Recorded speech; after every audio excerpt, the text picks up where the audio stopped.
साथियों, चैनल हिंदी विषय साहित्य में आप सभी का पुनः हार्दिक अभिनंदन है। जैसा कि आप सभी जानते हैं, अपने इस चैनल पे तैयारी करते हैं हम हिंदी की उच्च स्तरीय प्रतियोगी परीक्षाओं की, और उसी तैयारी के क्रम में हम सॉल्व कर रहे हैं प्रैक्टिस सेट, जिन्हें आप टेस्ट पेपर, रिवीजन पत्र या कोई भी नाम आप उन्हें दे सकते हैं। लेकिन यह हिंदी साहित्य के वह चुनिंदा प्रश्न हैं जो बार बार परीक्षाओं में पूछे जाते हैं। चाहे आप नेट परीक्षा, असिस्टेंट प्रोफेसर भर्ती परीक्षा, आरपीएस या किसी भी स्टेट से किसी भी शिक्षक भर्ती परीक्षा की तैयारी कर रहे हो, आप अपने पुराने पेपर देखेंगे उठाकर तो आपको यही प्रश्न देखने को मिलेंगे। साथ ही साथ इसमें कुछ चुनिंदा नए प्रश्नों का भी संकलन है जो आगामी परीक्षा में जिनकी पूछे जाने की संभावना है। बहुत बड़ी बड़ी बातें मैं यहाँ नहीं करूंगी, क्योंकि जब आपका पेपर हो जाएगा तो आप लोग स्वयं नीचे कमेंट बॉक्स में मुझे अवश्य लिखकर बताएंगे कि आपके कितने प्रश्न इन पेपरों में से आए, अथवा आपको लाभ हुआ अथवा नहीं, ताकि अन्य विद्यार्थियों को भी इससे प्रेरणा मिले। कक्षा को प्रारंभ करने से पहले मैं कहना चाहूंगी कि जो विद्यार्थी नए हैं तो वो प्लेलिस्ट में ये सभी प्रश्न लगे हुए हैं। यह आज हमारा रिवीजन पत्र या टेस्ट पेपर नंबर 11 है। 1000 प्रश्न हम इससे पूर्व सॉल्व कर चुके हैं। प्रतिदिन एक प्रमुख विधा से संबंधित 100 प्रश्न हम सॉल्व करते हैं, ताकि जैसा कि मैंने कहा रिवीजन हो जाए। मिले जुले प्रश्न ये नहीं है। कोशिश मेरी रहती है कि आपका रिवीजन करवा पाऊं। इसके अंतर्गत हमने कहानी, उपन्यास, अन्य गद्य विधाएं, कविता ये कर लिए हैं। तो जो आज का हमारा प्रकरण रहेगा वह रहेगा 50 प्रश्न हम नाटक के सॉल्व करेंगे और 50 प्रश्न हम निबंध विधा से सॉल्व करेंगे। इसी तरीके से धीरे धीरे मैं आपका पूरा रिवीजन लगभग करवा चुकी हूँ। जो छूट रहा है उसे करवा दूंगी। अभी मेरा टारगेट टीजीटी के विद्यार्थी है, क्योंकि उनके कॉमेंट्स आ रहे हैं। कल शाम को वीडियो नहीं डाल पाई थी, इसीलिए ये सुबह मेरा वीडियो अब आपके लिए मैं डाल रही हूँ, ताकि आपको 100 प्रश्नों का नुकसान नहीं हो। वैसे आप अन्य जगह से भी तैयारी कर रहे होंगे, लेकिन आप लोगों के जो कमेंट आते हैं, मुझे जो रेस्पॉन्सिबिलिटी फील होती है, उसके हिसाब से मैं आपको ये प्रश्न दे रही हूँ। और आशा करती हूँ कि ये आपके पेपर में आपको निश्चित रूप से कुछ ना कुछ आपकी सहायता कर पाएंगे। ठीक है। और जितने भी बच्चे परीक्षा देने जा रहे हैं, परीक्षा की उत्तर कुंजी देखने के लिए आप ज़रूर इस जो है यहाँ पर आएँ। ठीक है। मेरा मतलब है आप चैनल को ज़रूर चेक करें। कोशिश करूँगी मैं कि सबसे पहले आपके लिए उत्तर कुंजी दे पाऊँ। मैं बात कर रही हूँ अभी यूपी में 7 और 8 अगस्त को आयोजित होने वाली टीजीटी परीक्षा की। ठीक है। आइए, कथा क्षेत्र में जो स्थान प्रेमचंद का है, वही स्थान नाटक के क्षेत्र में किस साहित्यकार को प्राप्त है। कथा यानी कहानियों की जब आप बात करते हैं तो भले ही कोई बाहर के प्रदेश का भी हो, बाहर के प्रदेश से यानी अन्य भाषी भी अगर व्यक्ति है, जब कहानियों की बात करेंगे तो प्रेमचंद का नाम जरूर आएगा। उसी प्रकार यदि नाटकों की बात करें तो फिर कौन से लेखक का नाम आप सबसे पहले आपके मन मस्तिष्क में आता है, पूछ रहा है आपसे प्रश्न में यही पूछा जा रहा है। ठीक है। तो वो नाम है जयशंकर प्रसाद। जयशंकर प्रसाद के विषय में यह प्रसिद्ध पंक्ति है उन्होंने। और यह भी आपको जानकारी दे दूं, वैसे पुराने पेपर में कराया, पर नए विद्यार्थियों को बता दूं कि जयशंकर प्रसाद ने सर्वाधिक ऐतिहासिक नाटक लिखे हैं हिंदी साहित्य में। आगे बढ़ते हैं। जयशंकर प्रसाद का कौन सा नाटक समस्या नाटक के रूप में महत्वपूर्ण है? सही उत्तर है ध्रुव स्वामिनी। ध्रुव स्वामिनी में नारी मुक्ति और नारी के पुनर्मिलन, मिलन लिखा रहता है प्रश्न पत्र में, मतलब जो प्रश्न पूछा गया था उसमें पुनर्मिलन है, लेकिन पुनर्विवाह की समस्या को उठाया गया है, प्रमुखता से उठाया गया है। ठीक है। तीसरे नंबर का देखते हैं। किस नाटक में शास्त्रीय नियमों के अनुसार नांदी, विष्कंभक, भरतवाक्य आदि का प्रयोग हुआ है? ऑप्शंस देखेंगे। रामायण महानाटक, करुणा भरवा, शकुंतला और आनंद रघुनंदन। सही उत्तर है आनंद रघुनंदन।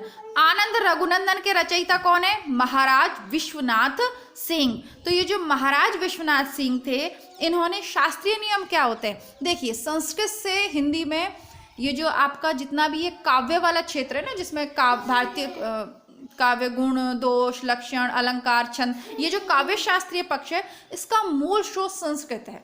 संस्कृत के कवियों ने संस्कृत भाषा में लिखा, उनका अनुकरण करके ही हिंदी के कवि बाद में आचार्य बनने की ओर प्रवृत्त हुए। रीतिकाल में शुक्ल की बुक में इसको भी हमने पढ़ा है, और हो सकता है अन्य बुक में भी पढ़ा हो।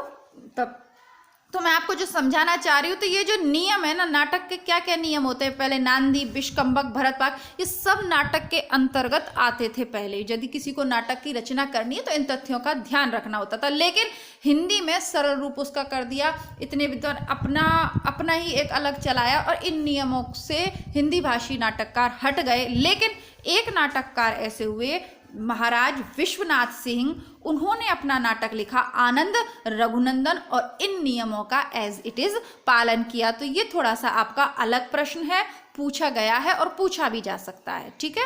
सामान्य के साथ कुछ तैयारी हमें ऐसी भी करनी है ताकि हम उन सवालों के तो जवाब दे ही पाए जिनके अन्य विद्यार्थी दे रहे हैं, लेकिन उन कुछ सवालों की तैयारी आप इस चैनल के माध्यम से करिए जिनके जवाब सिर्फ आप देंगे, क्योंकि एक सीट हमें चाहिए, ज़्यादा नहीं चाहिए, बस एक सीट हमें पक्की करनी और वो हम कर लेंगे। आगे बढ़ते हैं। लीला नाटकों की परंपरा किसकी लोकप्रियता के कारण शुरू हुई? बहुत आसानी से दे देंगे, रामलीला आज भी होती है। हिंदी का पहला दुखांत नाटक कौन सा है? रणधीर प्रेम मोहिनी। रणधीर प्रेम मोहिनी हिंदी का पहला दुखांत नाटक है। भारतेंदुकृत सामयिक उपायदानों पर आधारित नाटक कौन सा है? भारत दुर्दशा। हाँ, मिलकर देखो सब भाई, भारत दुर्दशा देखी न जाई। तो सामयिक उपादानों पर आधारित नाटक है भारत दुर्दशा, ठीक है। एक सेकंड रुकिएगा बेटी, आप है ना कुर्सी को थोड़ा आगे खिसका लो, गिर जाओगी। कुर्सी पीछे खिसक गई ना तो आप गिर जाओगी, फिर आप रोओगी, हाँ, फिर दीदी भैया को डिस्टर्ब होगा, है ना। तो आप अपनी कुर्सी आगे खिसका के अब देखो। चलिए आगे बढ़ते हैं। हाँ, मेरी छोटी गुड़िया एक्चुअली मेरे पास है। सुबह के टाइम मैं ये वीडियो बना रही हूँ ना, बस जस्ट टिफ़िन मैंने पैक करके दिया है, बाकी काम बाद में करूँगी। मैंने सोचा क्योंकि फिर अभी 9 बजे के करीब घर में जो काम चल रहा है तो उसको करने वाले वो कारीगर या मिस्त्री लोग आ जाएंगे, तो फिर वो खटपट में वीडियो बन नहीं पाता। और इसी चक्कर में आपका कल भी रह गया था। पेपर नज़दीक है तो मुझे लगा कि मतलब अब काम करते करते, रोटियां सेकते सेकते मेरे मन में विचार आया कि नहीं यार, अगर मैं कोशिश करूँ तो एक वीडियो डाल सकती हूँ अभी, तो आपके कल जो शाम को आपको टेस्ट पेपर नहीं मिला शायद उसकी पूर्ति हो पाए। चलिए आगे बढ़ते हैं। किस नाटककार ने अपने एक नाटक की भूमिका में यह लिखा है कि इतिहास के गड़े मर्दे उखाड़ने का काम इस युग के साहित्य में वांछनीय नहीं? लक्ष्मी नारायण मिश्र। देखिए, दो लेखक हैं, एक लक्ष्मी नारायण लाल और लक्ष्मी नारायण मिश्र। तो वो जो मिश्र जी है ना, मिश्र और मुर्दे, माँ से माँ की ट्रिक करिए, ठीक है, नहीं तो लाल और मिश्र में कंफ्यूज होते रहेंगे। माँ, मिश्र और मुर्दे, गड़े मुर्दे उखाड़ने का काम इस युग के साहित्य में वांछनीय नहीं है। उन्होंने जब अपने नाटक लिखे तो उसने अपनी भूमिका में लिख दिया। क्यों लिखा ये समझिए इस चीज को। हालांकि इस प्रश्न को करके बहुत जल्दी से मैं अगले प्रश्न पे पहुंच सकती हूँ, लेकिन मैं आपको यहाँ पर बताऊंगी, क्योंकि ऐतिहासिक नाटक सर्वाधिक किसने लिखे? जयशंकर प्रसाद ने। और उनके नाटकों की बहुत ज्यादा धूम भी उस समय हो रही थी और लोगों ने तरह तरह के आक्षेप लगाए। उसमें से एक आक्षेप ये था कि वो इतिहास के गड़े मुर्दे उखाड़ने का प्रयत्न करने, और उसकी इस युग में कोई जरूरत नहीं है। लेकिन मुझे लगता है कि जो व्यक्ति, ये मेरा व्यक्तिगत है, अपने इतिहास, अपनी संस्कृति और पूर्वजों को नहीं जानता ना, वो व्यक्ति उन्नति भी नहीं कर सकता। क्योंकि जब आप गलत तरीके से, गलत दिशा में जा रहे हो तो इतिहास के वो सर्वश्रेष्ठ उदाहरण पढ़कर ही, उनकी जीवनी पढ़कर, या वो सही दिशा देने का काम करती है, मोटिवेशन का काम करती है। आगे बढ़ते हैं। दूसरा, इन पर आक्षेप यह भी लगा था प्रसाद पे कि इनके नाटक जो है वो रंगमंच के लिए नहीं है। तो उसका उत्तर देते हुए प्रसाद ने कहा था कि नाटकों के लिए रंगमंच होना चाहिए, रंगमंच के लिए नाटक नहीं होने चाहिए। आगे बढ़ते, सारी चीजें जो 3-4 प्रश्न इससे संबंधित असिस्टेंट प्रोफेसर और नेट में बनते हैं मैंने क्लियर कर दिए। आगे बढ़ते हैं। किस नाटक की गणना गीति नाट्य के अंतर्गत नहीं की जाती? अंधायुग गीति नाट्य है, स्वर्ण विहान, तारा, ये सभी गीति नाट्य हैं। छठा बेटा, वैसे इसमें से सर्वाधिक प्रसिद्ध धर्मवीर भारती का अंधायुग है, जिसके बारे में सभी जानते हैं। तो इस प्रश्न को थोड़ा सा देख लीजिएगा, क्योंकि स्वर्ण विहान, तारा, ये ज़्यादा इन गीति नाट्यों के बारे में सुना नहीं है। एक और गीति नाट्य जिसका नाम हमने सुना है वो है करुणालय। तो इसका सही उत्तर है छठा बेटा। छठा बेटा गीति नाट्य नहीं है, छठा बेटा गीति नाट्य नहीं है। करुणाभरण किसका नाटक है? करुणाभरण लक्ष्मीराम का नाटक है। लीला नाटकों में श्रेष्ठ उदाहरण के रूप में किस नाटक का नाम लिया जाता है? जानकी मंगल। भारतेंदुकृत जानकी मंगल लीला नाटकों का श्रेष्ठ उदाहरण है। ठीक है, जो कि इस तरीके से जो छोटे छोटे कार्यक्रम होते हैं ना गांव में देहात में, तो जो लीला का आयोजन होता है, रामलीला मैदान भी सभी जगह पाए जाते, तो वैसे ही जानकी मंगल था। और इस नाटक की विशेषता क्या थी?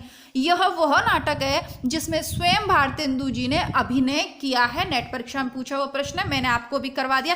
टीजीटी वाले विद्यार्थी ये बिल्कुल ना सोचें कि इतने कठिन प्रश्न टीजीटी में नहीं आते। हमने तो पुराने पेपर देखे हैं, भले ही देखे हों, लेकिन इस बार का आपका पेपर बहुत अच्छे स्तर का होने वाला है।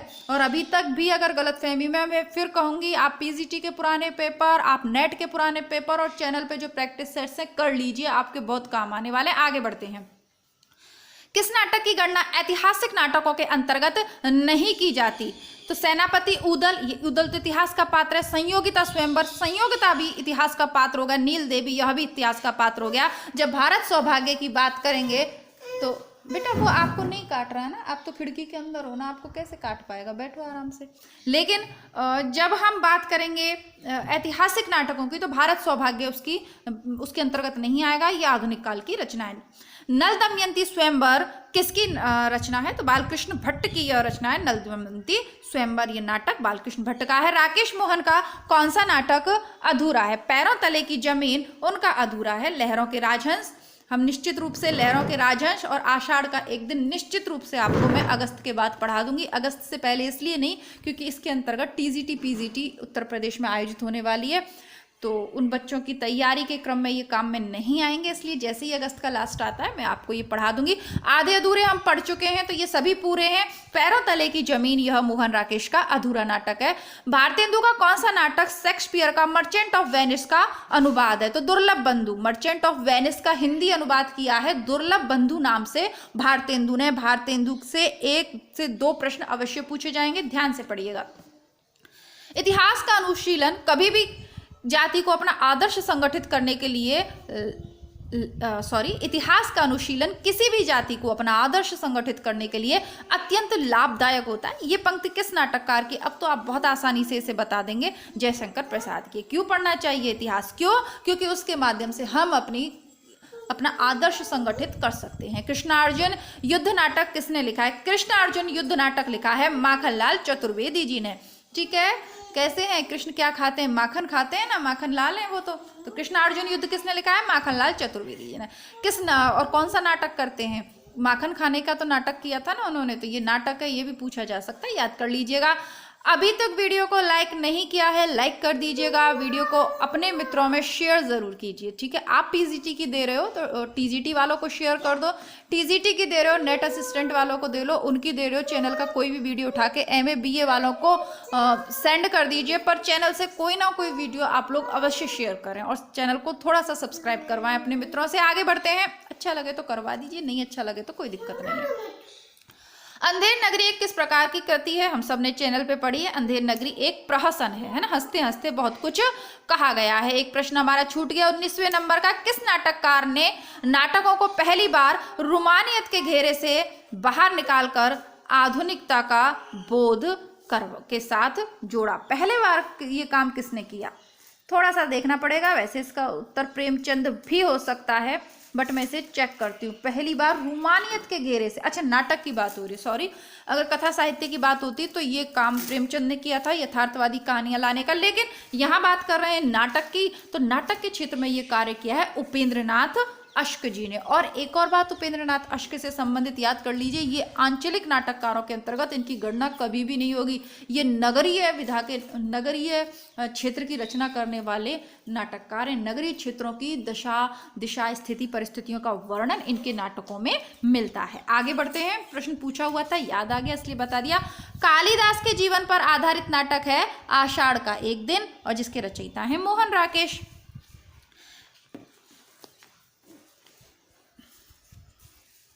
लहरों का राजहंस, आषाढ़ का एक दिन और आधे अधूरे। अगर नाटक पूछे जाएंगे तो मोहन राकेश के 3 नाटक पूछे जाएंगे आपसे। रंग दर्शन पुस्तक का लेखक कौन है? नेमीचंद्र जैन। रंग दर्शन पुस्तक का लेखक कौन है? नेमीचंद्र जैन। अंजलि और श्रीपत किस नाटक के पात्र हैं? अंजो दीदी बहुत प्रसिद्ध हो रहा है, ये शायद उपेंद्रनाथ अश्क का ही है क्या? अंजो दीदी, ये काफी प्रसिद्ध हो रहा है। अंजलि और श्रीपत इसके पात्र हैं, नाम सही है। अंजलि का शॉर्ट अंजो ही बुलाएंगे, गाँव है ना, अंजलि को घर पे अंजो ही बुलाएंगे। जयशंकर प्रसाद के किस नाटक में नारी मोक्ष के प्रश्न का उत्तर मिलता है? करुणालय। करुणालय जो कि गीति नाट्य है, हिंदी साहित्य का प्रथम गीति नाट्यों में इसकी गणना होती है, तो उसके अंतर्गत उसका परिप्रेक्ष्य क्या है, उसकी विषय वस्तु क्या है, नारी मोक्ष का प्रश्न का उत्तर मिलता है।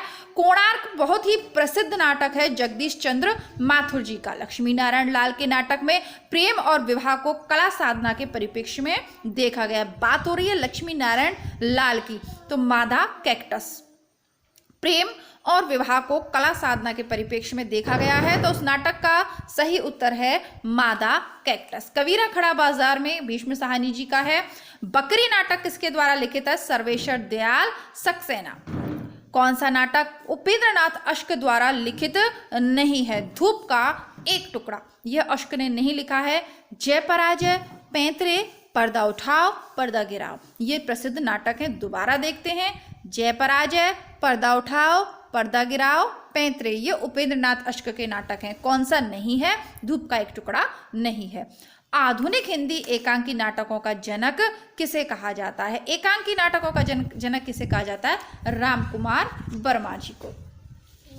ठीक है, आगे देखते हैं, हिंदी भाषा का पहला एकांकी कौन है? तो अब हम एकांकी की तरफ बढ़ रहे हैं। ठीक है, 25-30 प्रश्न हमने नाटकों के कर लिए, अब एकांकी के। अब आप ये ना सोचें कि ये वाला रह गया, वो वाला प्रश्न रह गया। अब जो मैं आपको मिले जुले प्रश्न करवाऊंगी, बाकी के प्रश्नों का संकलन उसमें हो जाएगा। ठीक है, हिंदी भाषा का पहला एकांकी है बादल की मृत्यु, तो फिर इसके रचयिता कौन हो गए? रामकुमार वर्मा। पहले एकांकीकार वही है, तो इसके रचयिता भी वही होंगे। बादल की मृत्यु रामकुमार वर्मा। अंडे के छिलके एकांकी किसने लिखी है? तो यह लिखी है मोहन राकेश ने। किस पत्रिका के एकांकी नाटक विशेषांक ने एकांकी लेखन को विवादास्पद बना दिया? हंस। हंस वह था, क्योंकि एकांकी फिर छोटी हो गई, फिर वो कहानी जैसी, और हंस पत्रिका कहानी, इसको बाद में क्लियर करूंगी। आगे बढ़ते हैं, किस साहित्यकार की गणना एकांकीकारों में नहीं की जाती? तो चंद्रगुप्त विद्यालंकार एकांकीकार नहीं थे। सुदर्शन, प्रभाकर माचवे, विष्णु प्रभाकर, इन सबकी एकांकी हमें देखने को मिलती है, बट चंद्रगुप्त विद्यालंकार एकांकीकार नहीं थे। कौन सा नाटक डॉक्टर रामकुमार वर्मा द्वारा लिखित नहीं है? स्ट्राइक, यह रामकुमार वर्मा का नहीं है, किसी और का फेमस नाटक है। रेशमी टाई, 10 मिनट, चारू मित्रा, ये सब उनकी एकांकियां हैं या नाटक हैं। डॉक्टर नगेर ने हिंदी एकांकी का प्रारंभ किस एकांकी से माना है? एक घूंट। एक घूंट से उन्होंने हिंदी एकांकी का प्रारंभ माना है। जगदीश चंद्र माथुर के किस एकांकी में एक बुद्धिजीवी कलाकार के स्वप्नों की गाथा वर्णित है? ओ मेरे सपने, पर्वत के पीछे, ताजमहल के आंसू, एकांकी नाटकों की रचना किसने की है? लक्ष्मी नारायण लाल जी ने। ये वही लाल हैं जिन्होंने मादा कैक्टस नाटक लिखा है, काफी फेमस है। और इनकी कौन कौन सी एकांकी हो गई? लाल लाल सूरज किसके पीछे से निकलता है? पर्वत के पीछे से। और ताजमहल के आंसू कैसे निकले? लाल निकलेंगे, क्योंकि लाल रंग किसका है? प्रेम का। ताजमहल किसका प्रतीक है? प्रेम का। तो ताजमहल के आंसू कैसे होंगे? लाल। तो लक्ष्मी नारायण लाल। और पर्वत के पीछे से सूरज कैसे निकलता है? लाल रंग का निकलता है, तो वो भी लाल। मादा कैक्टस, कैक्टस कैसा होता है? ग्रीन कलर का होता है, लेकिन मादा कैक्टस होगा तो कैसा होगा? लाल, तो वो भी लक्ष्मी नारायण लाल। तो इस तरीके से ट्रिक से याद कर लीजिए, बाद में पढ़ते पढ़ते तो अपने आप आ जाते हैं, लेकिन अगर शुरुआत है हिंदी साहित्य की तो किसी न किसी ट्रिक का सहारा लेके भाई अपनी सीट पक्की कर लीजिए, बाकी का ज्ञान बाद में भी अर्जित कर लेंगे।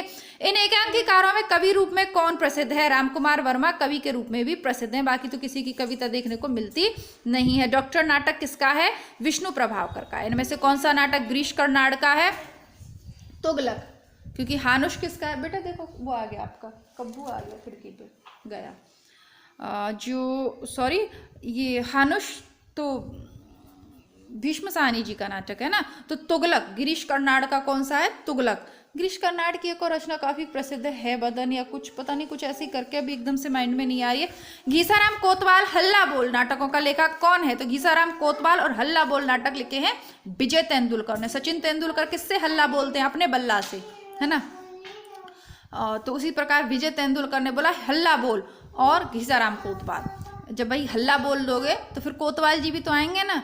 तो विजय तेंदुलकर ने क्या किया? हल्ला बोल दिया, तो फिर उसको पकड़ने कौन आएगा? घसीराम कोतवाल। तो ये किसकी रचना होगी? विजय तेंदुलकर की। लहरों के राजहंस मोहन राकेश की है। दुष्यंत का नाटक कौन सा? एक कंठ विषपाई। एक कंठ विषपाई यह नाटक है दुष्यंत कुमार का। और एक और ऐसी रचना है हम विषपाई जन्म के, ठीक है, वो नवीन कृष्ण जी की है। कौन सा नाटक हबीब तनवीर का नहीं है? हल्ला बोल नहीं है, क्योंकि हल्ला बोल कौन है? हल्ला कौन बोल रहा है? हल्ले तो भैया विजय तेंदुलकर जी बोल रहे हैं, तो फिर वो हबीब तनवीर का कौन सा हो जाएगा? अब हबीब तनवीर के कौन से, यह भी देखने योग्य है। तो हबीब तनवीर के नाटक हैं आगरा बाजार, मिट्टी की गाड़ी, चरणदास चोर। सर्वाधिक जो आपको रट लेने हैं वो दो हैं, आगरा बाजार और चरणदास चोर। आगरा बाजार, चरणदास चोर। आगरा के बाजार में चरणदास चोर मिल गए किसको? हबीब तनवीर जी को। ठीक है, और क्या मिल रहा था आगरा के बाजार में? मिट्टी की गाड़ियां भी मिल रही थी।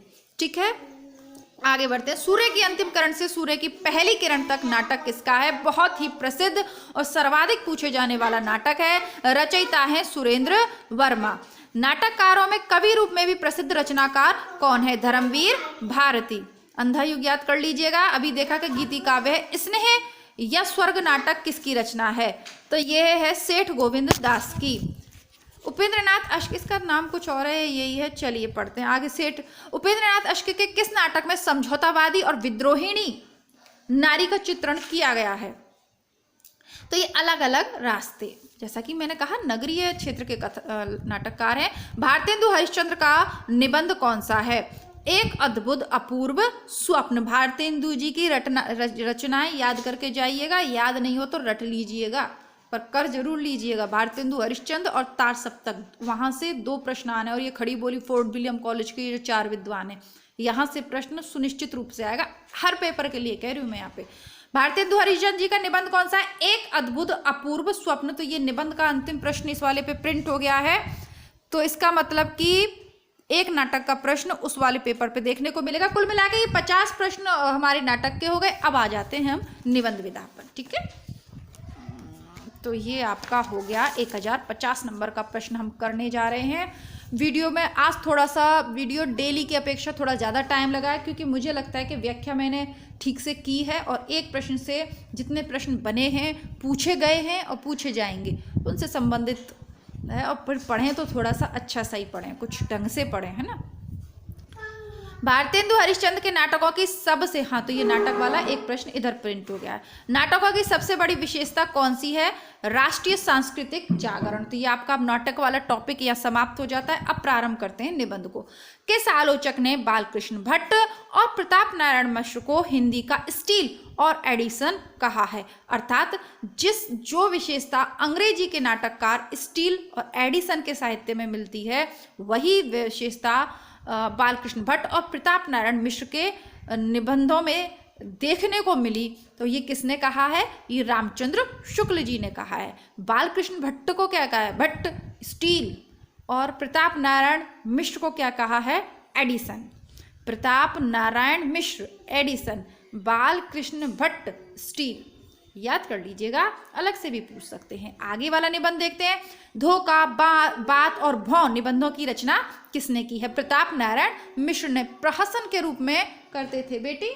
बेटू इधर आ गया, कब्बू इधर आ, इधर देख लो। तो ये जो निबंध है, इनकी रचना प्रताप नारायण मिश्र जी ने की है। थोड़े से इनके निबंधों के जो शीर्षक थे चटपटे और अटपटे थे, है ना। कौन कौन से थे आपको याद हो गए होंगे, मैंने कई बार करवाए हैं पुराने पेपर में, बट ये याद कर लीजिए। भौं, मुच्छ, धोखा, बात, ये इस तरीके के। यदि गद्य कवियों या लेखकों की कसौटी है तो निबंध गद्य की कसौटी है। विचार किसका है? शुक्ल जी का। निबंध का जनक किसे माना जाता है? मोंतेंको निबंध का जनक माना जाता है। अंग्रेजी लेखक है। किस निबंध रचना में कर्जन के भारत विरोधी कारनामों पर व्यंग्यात्मक शैली में प्रहार किया गया? शिव शंभू के चिट्ठे। इसको पढ़ चुके हैं, चैनल पे एक निबंध उपलब्ध है। यानी कि ये तो काफी, इसमें अंतर्गत बहुत सारे निबंध थे, लेकिन एक उसमें से निबंध हमने चैनल पे पढ़ा है, देख लीजिएगा। महावीर प्रसाद द्विवेदी के किस निबंध में व्यंग्य शैली प्रभावी है? म्यूनिसिपैलिटी के कारनामे। बाकी के इनके निबंध कौन कौन से? कवि और कविता बहुत बार पूछा हुआ है पेपर में। लेखांजलि, आत्मनिवेदन भी पूरा हुआ है। लेकिन व्यंग्य शैली का प्रभाव किस में ज्यादा देखने को मिला जाता है? म्यूनिसिपैलिटी के कारनामे। आचार्य शुक्ल का निबंध संकलन चिंतामणि नाम से कितने भागों में प्रकाशित हुआ? तो चिंतामणि 3 भागों में प्रकाशित हुआ है। आचार्य रामचंद्र से संबंधित वीडियो, भीष्म साहनी से संबंधित वीडियो, जहां से ज्यादा रचनाएं पूछे जाने की संभावना है, चैनल पे प्लेलिस्ट है रचना और रचनाकार वाली, चेक करते रहिएगा। जो विद्यार्थी नए हैं चैनल को ज़रूर चेक करिए, प्लेलिस्ट से अध्ययन करते रहिएगा, ठीक है। मेरे इस पे वीडियोस पे व्यूज़ कितने आ रहे हैं इस पे ध्यान मत दीजिएगा, ठीक है, क्योंकि ये एक तरीके से एक डेड चैनल हो चुका था। जब मैंने इसे स्टार्ट किया था उसके 2-1.5-2 साल तक मैं कोई इस पर वीडियोस नहीं डाली थी, तो चैनल एकदम डाउन चला गया। कुछ पारिवारिक परिस्थितियां ऐसी रहीं, उनको यहाँ जिक्र नहीं करूँगी, लेकिन फिर जैसे स्थिति शुरू हुई तो मैंने एक नया चैनल मुझे क्रिएट करना चाहिए था, पर ये चीज़ मुझे इतनी जानकारी इसकी थी नहीं, तो मैंने इसी पे डालना शुरू कर दिया, तो इतने व्यूज़ नहीं आते हैं, ठीक है। अभी ये इसलिए बता रही हूँ, किसी बच्चे ने कमेंट किया कि मैम आप अच्छा पढ़ाती हो, तो आपने ये मेरे लिए सोचा, तो उसके लिए बहुत बहुत धन्यवाद। आप भी एक चैनल चलाते हैं लेकिन आपके व्यूज़ उतने नहीं आते, जबकि सेम जो चीज़ें हैं या जो सेम कंटेंट अन्य हिंदी वाले जो चैनल है उनके हज़ारों की संख्या में व्यूज़ है। तो भाई जो मेरे चैनल पे विद्यार्थी हैं वो मेरे वीडियोस को शेयर ही नहीं कर रहे, तो व्यूज़ कैसे आएंगे। नए वीडियोस को लाइक कोई कर रहे हैं, तो जब लाइक शेयर नहीं करोगे आप लोग तो व्यूज़ कैसे आएंगे, ठीक है। आप सब लोग यहाँ पर पढ़ने वाले, बट कोई बात नहीं यार, आप अगर यहाँ से पढ़कर आपकी नौकरी में 2-4 प्रश्नों की आपको भी मदद मिल जाए ना, तो बस मैं खुश हो जाऊंगी। लेकिन जब आपका सिलेक्शन हो जाए तो कमेंट बॉक्स में ज़रूर बता दीजिएगा, ठीक है। आओ आगे बढ़ते हैं। नाखून क्यों बढ़ते हैं निबंध किसकी रचना है? हजारी प्रसाद द्विवेदी जी की। कौन सा निबंध पंडित विद्यानिवास मिश्र का नहीं है? आम फिर बौर आ गए। और विद्यानिवास मिश्र के निबंध कौन कौन से? चितवन की छां, तुम चंदन हम पानी, अग्निरथ, ये सब विद्यानिवास मिश्र के निबंध हैं। लेकिन एक निबंध विद्यानिवास मिश्र का नहीं है, वह है आम फिर बौर आ गए। राजा भोज का सपना, एक सेकंड बेटू चिल्लाते नहीं है, बेटी क्या है कि खिड़की पे खड़ी हुई है और वो कचरा भरने वाली आई है, उनको आवाज लगा रही है। बेटा चिल्लाओ नहीं, है ना। राजा भोज का सपना निबंध किसकी रचना है? शिव प्रसाद सितारे हिंद। इन निबंधों में चंद्रधर शर्मा गुलेरी का निबंध कौन सा सबसे ज्यादा पूछा जाता? कछुआ धर्म, ठीक है। राजा भोज का सपना शिव प्रसाद सितारे हिंद। सपने कब देखते हो? जब जब आकाश में सितारे होते हैं तभी तो आप भैया सपने देखते हो ना, रात्रि में। खड़ी बोली निबंधों के भीतर से अवधी, बैसवाड़ी या ब्रज भाषा के माधुर्य की झलक किस युग के निबंधों में मिलती है? भारतेंदु युग के निबंधों में मिल जाती है, क्योंकि उस टाइम ब्रजभाषा की प्रधानता थी। रामचंद्र शुक्ल के उत्साह, करुणा, घृणा और लज्जा शीर्षक निबंध किस श्रेणी में आते हैं? तो ये मनोविकार संबंधी शैली में आते हैं। और चिंतामणि में संग्रहित निबंधों की भी प्लेलिस्ट बनी हुई है और निबंध की भी। बाकी लेखकों के निबंध देखने हैं, निबंध वाली प्लेलिस्ट में देखिए। शुक्ल के पढ़ने हैं तो चिंतामणि वाली प्लेलिस्ट बनी हुई है, पढ़िएगा, मजा आ जाएगा। अशोक के फूल निबंध संग्रह हजारी प्रसाद द्विवेदी जी का है, चैनल पे पढ़ चुके हैं। आगे बढ़ते हैं। व्यक्ति व्यंजक निबंधकार के रूप में किसे प्रसिद्धि मिली है? तो व्यक्ति व्यंजक निबंधकार के रूप में प्रसिद्धि मिली है विद्यानिवास मिश्र को। आत्मनेपद निबंध संग्रह है अज्ञे जी का और बहुत ही फेमस है। ऑप्शंस नहीं पढ़ूंगी यहाँ पे। इन निबंध संग्रहों में बालकृष्ण भट्ट का कौन सा है? साहित्य सरोज, ठीक है। बालकृष्ण भट्ट की बात कर रहे हैं, गुप्त की बात करेंगे तो शिव शंभू के चिट्ठे हो जाएंगे, और भट्ट की बात करेंगे तो साहित्य सरोज। अच्छा प्रश्न है। बैर क्रोध का अचार या मुरब्बा है, कथन किसका है? शुक्ल जी का कथन है। निबंध की जब बात आएगी तो शुक्ल की सर्वाधिक वहां पर चर्चा होगी। नाटक की बात आएगी तो जयशंकर प्रसाद, और आधुनिक नाटकों में मोहन राकेश को पूछा जाएगा। उसी प्रकार जब कथा साहित्य की बात आएगी तो अब चलिए आगे बढ़ते हैं। रामधारी सिंह दिनकर का कौन सा नहीं है? विचार प्रभा, ये नहीं है। अब ये शायद याद नहीं आ रहा, महावीर प्रसाद द्विवेदी अथवा हजारी प्रसाद द्विवेदी का होना चाहिए, बट जहाँ तक द्विवेदी जी का होना चाहिए। देखते हैं, आगे बढ़ते हैं। अब ये देख लेते हैं कि राम सिंह दिनकर के हैं कौन कौन से, ये देख लेते हैं, ठीक है। मिट्टी की ओर, रेती का फूल और हमारी सांस्कृतिक एकता, यह रामधारी सिंह दिनकर के निबंध हैं। जो सर्वाधिक इनका प्रसिद्ध है वह है रेती का फूल। प्रिया नीलकंठी और रस आकेशक किसके निबंध है? बहुत ही प्रसिद्ध निबंध संग्रह हैं। इनके रचयिता है कुबेर नाथ राय। किस निबंध संग्रह में समीक्षात्मक निबंध संकलित किए गए? आस्था के चरण। आस्था के चरण निबंध संग्रह में समीक्षात्मक निबंध संकलित किए गए। गेहूं और गुलाब निबंध किस लेखक का है? रामवृक्ष वैनीपुरी का। कौन सी रचना निबंध की श्रेणी में आती है? मजदूरी और प्रेम। यह निबंध की श्रेणी में आती है। मजदूरी और प्रेम किसका है? भाई चैनल पे पढ़ा है, सरदार पूर्ण सिंह का निबंध है। अध्यापक पूर्ण सिंह जी का यह निबंध है। पृथ्वीराज की आंखें ये एकांकी है। दूसरी परंपरा की खोज पुस्तक के रचयिता है नामवर सिंह। अब ये कुछ प्रश्न आपके आलोचना वाले उससे यहां पर प्रारंभ हो गए हैं। ठीक है। रामविलास शर्मा की आलोचनात्मक कृति निराला की साहित्य साधना कितने भागों में प्रकाशित है? 3। बद्रीनारायण चौधरी प्रेमघन ने किस पुस्तक के अनुवाद की आलोचना की है? संयोगिता स्वयंवर। चंद्रधर शर्मा गुलेरी ने आलोचना पर कौन सा पत्र जयपुर से निकाला? समालोचक। कविता क्या है शीर्षक के रचयिता, निबंध के रचयिता हैं शुक्ल। इन आलोचकों में से किसने कवि पर आलोचनात्मक पुस्तक लिखी है? हजारी प्रसाद द्विवेदी, बहुत बड़े प्रशंसक हैं ये। आचार्य शुक्ल की पहली सैद्धांतिक आलोचनात्मक पुस्तक कौन सी है? सही उत्तर है काव्य में रहस्यवाद। बिहारी के काव्य सौंदर्य का सम्यक विवेचन करने वाली पहली आलोचनात्मक पुस्तक कौन सी है? ध्यान से देखिएगा, बिहारी की बाग विभूति। सैद्धांतिक आलोचना के क्षेत्र में सर्वाधिक महत्वपूर्ण योगदान किसका रहा है? सिद्धांतों के आधार पर यदि किसी ने आलोचना की है, हर तथ्य का उदाहरण देखते तो वो की है रामचंद्र शुक्ल ने। थोड़ी सी झलक आपको इनके निबंधों में मिल जाएगी। कविता क्या है, निबंध इनका आप देखोगे ना तभी आपको पता चल जाएगा कि किस स्तर के ये लेखक है, आचार्य हैं और क्यों इनका इतना श्रेष्ठ स्थान है। पद्म सिंह शर्मा ने किस आलोचना का सूत्रपात किया? तुलनात्मक। जब भी तुलनात्मक आलोचना की प्रारंभ किया किसी ने तो वो पद्म सिंह शर्मा जी ने किया और उसी के कारण विवाद को भी जन्म दे दिया इन्होंने। आधुनिक हिंदी आलोचना के बीज शब्द पुस्तक किसकी है? बच्चन सिंह। काफी एक विवाद चला था कि बिहारी बड़े या देव, चला था ना विवाद, तो बस इन पुस्तकों में से कौन सी लक्ष्मीकांत वर्मा की है? नई कविता के प्रतिमान, ये किसकी है? लक्ष्मीकांत वर्मा। और कविता के नए प्रतिमान पूछ ले तो नामवर सिंह की है। दोबारा देखते हैं, लक्ष्मीकांत वर्मा की है नई कविता के प्रतिमान, आलोचनात्मक बुक है। आगे देखते हैं, अनुसंधान परक आलोचना का विकास किस पत्रिका के माध्यम से हुआ? नागरिणी प्रचारिणी सभा। जब कभी अनुसंधान की बात हो, जब कभी शोध की बात हो, खोज की बात हो, तो सर्वाधिक महत्वपूर्ण कार्य किया है नागरी प्रचारिणी पत्रिका ने। काव्य में अभिव्यंजनावाद पुस्तक किसने लिखी है? लक्ष्मी नारायण सुधांशु जी ने। लोक जागरण और हिंदी साहित्य आलोचनात्मक ग्रंथ किसका है? रामविलास शर्मा। छायावाद पर पंत द्वारा लिखा गया आलोचनात्मक ग्रंथ है छायावाद पुनर्मूल्यांकन। देखिए ये जो प्रश्न है ना, ये बहुत ही उत्कृष्ट श्रेणी के प्रश्न है। अब आप इन्हें कर लेते हैं ना तो आप पीजीटी क्या, आप नेट और असिस्टेंट प्रोफेसर तक भी नहीं रुकोगे, बशर्ते आप चैनल पे उपलब्ध जो प्रैक्टिस सेट है वो कर पाए।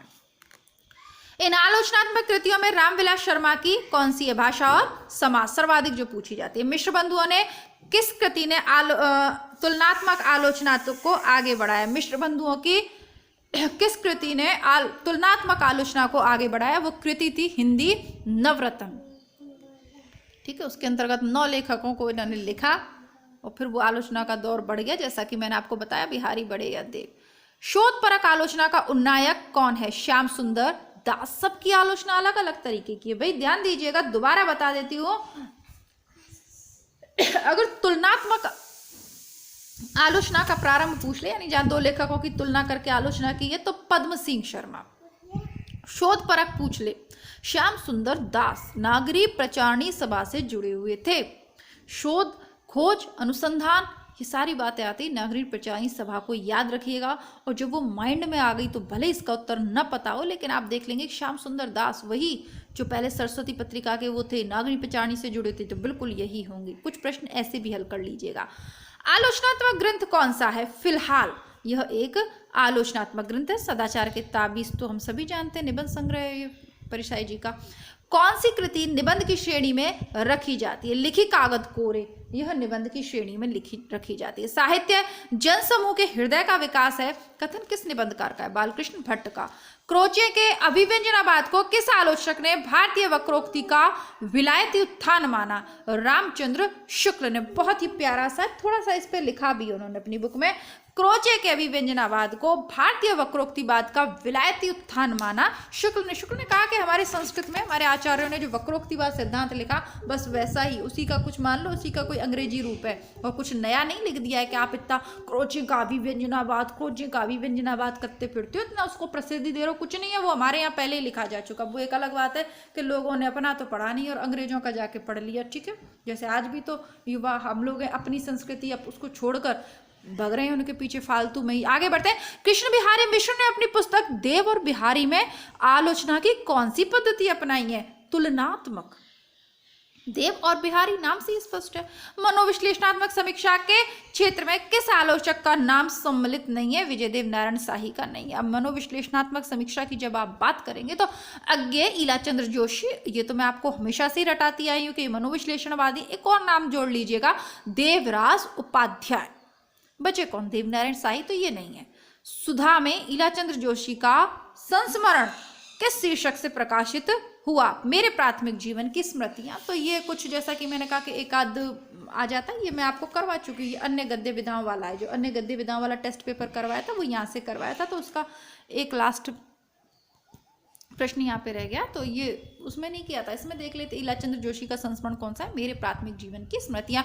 इसी के साथ 100 प्रश्न तो इस टेस्ट पेपर के अनुसार। बाकी मेरे हिसाब से तो मैंने आपको काफ़ी सारे 100 से भी ज़्यादा प्रश्न आज के पेपर के माध्यम से करवा दिए हैं। छोटा सा प्रयास है, बड़ा ही ईमानदारी पूर्ण प्रयास है, ठीक है, आप लोगों के लिए ही है। तो आपको जो लगे वीडियो के साथ कीजिए, लेकिन अगर कुछ अच्छा ही करना चाहते हैं तो लाइक शेयर सब्सक्राइब करें चैनल को, अपने मित्रों को जोड़ें चैनल से। चलिए मिलती हूँ एक नेक्स्ट टेस्ट पेपर के साथ। तब तक के लिए नमस्कार, धन्यवाद, जय हिंद। सुबह सुबह इस पेपर का आनंद लीजिए।